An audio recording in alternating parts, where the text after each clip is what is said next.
بسم اللہ الرحمن الرحیم۔ السلام علیکم۔ میں جو ہی 14 برس کی ہوئی میری امی میرے لیے ٹوپی والا برقع لے آئیں اور بولی، بیٹی آج سے تم نے گھر میں یہ برقع پہن کے پھرنا ہے۔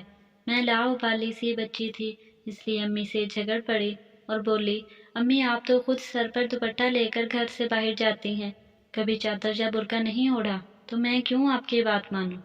امی کی ایک دم سے آنکھیں بھیگ گئیں اور بولی، سمینہ تجھے تمہاری ماں کی قسم ہے۔ میں چپ کر گئی۔ امی کے آنسو دیکھ کر برقع پہن لیا، لیکن گرمی بہت لگی۔ میں نے امی سے گلہ کیا تو انہوں نے مجھے بہلا پھسلا کر برقع پہننے پر مجبور کر دیا۔ ابو رات کے گھر آئے تو بولے، سمینہ ادھر آؤ، میرے پاس میں تمہارے لیے گرما گرم جلیبی لے آیا ہوں۔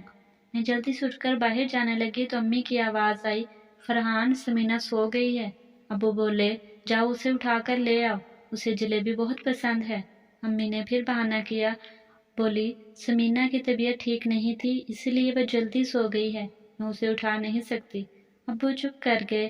تھوڑی دیر بعد امی کمرے میں آئیں اور بولیں، سمینہ بیٹا باہر مت نکلنا جب تک تمہارا باپ سو نہ جائے۔ میں غصے سے بولی، آپ نے جھوٹ کیوں بولا کہ میں سو رہی ہوں، مجھے تو جلیبی کھانی ہے۔ امی بولیں، سمینہ آج کے بعد تو اپنے باپ کے سامنے نہیں آئے گی، نہیں تو میرا مرا منہ دیکھے گی۔ مجھے یہ مرنے مارنے والی باتوں سے بہت ڈر لگتا تھا، اس لیے چپ کر کے بیٹھ گئی۔ اب جب بھی ابو گھر آتے تو امی مجھے ٹوپی والا برقع پہنا کر کمرے میں بند کر دیتی تھی۔ میرے ننھے سے ذہن کی یہ بات بہت عجیب لگتی تھی۔ ایک شب امی اور ابو کی بڑی لڑائی ہو رہی تھی۔ لڑائی میں بار بار ابو میرا نام لے رہے تھے۔ میں کمرے میں لیٹی خوف سے کانپ رہی تھی۔ میں نے بچپن سے ہی بہت سختیاں دیکھی تھیں۔ میرا باپ ہر وقت میری امی کے ساتھ لڑتا رہتا تھا، میں ذہنی اذیت کا شکار ہو جاتی تھی۔ صبح ہوئی تو امی بولی، سمینہ میں تمہیں تمہاری خالہ کے گھر چھوڑ آؤں، تم خالہ کے گھر رہ لو گی نا؟ میں نے اس بات میں سر ہلا دیا اور بولی، امی جی مجھے تو خالہ کا گھر شروع سے ہی بہت پسند ہے۔ امی مسکرا دی اور بولی، اپنا سامان پیک کر لو۔ میں نے جلدی سے اپنے 3 جوڑے بیگ میں ڈالے اور بولی، چلیں امی چلتے ہیں۔ ابھی ہم باہر نکلنے ہی لگے تھے کہ ابو گھر آ گئے، مگر آج وہ تنہا نہیں تھے، ان کے ساتھ 2 مرد اور ایک مولوی بھی تھا۔ ابو بولے، سمینہ کی ماں بیٹی کے سر پر لال دوپٹہ ڈال دو، میں اس کی شادی اپنے دوست سے کرنے لگا ہوں۔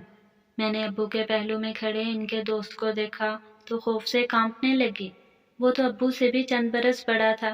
امی غصے سے بولی، فرحان اگر تمہیں اپنی عزت پیاری ہے تو چپ کر کے اپنے دوست کو یہاں سے لے جاؤ، نہیں تو محلے والے لوگوں کو میں اکٹھا کر لوں گی۔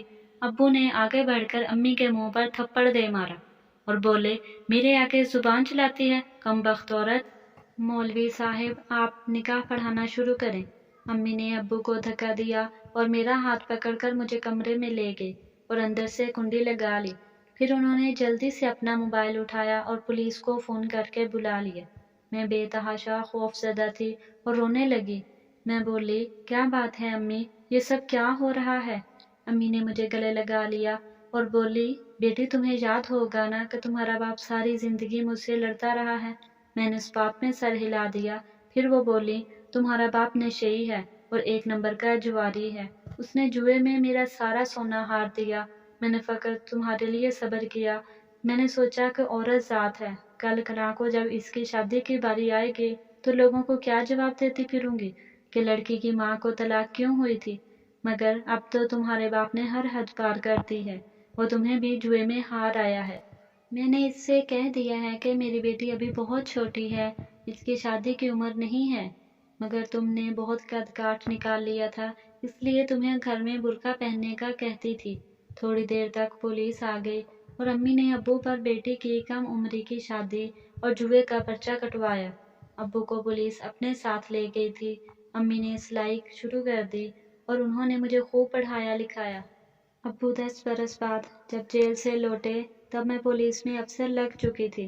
ابو بھی انسان بن چکے تھے۔ مجھے میری ماں پر فخر ہے کیونکہ اس نے بہتر فیصلہ لے کر 2 زندگیاں تباہ ہونے سے بچا لی تھیں۔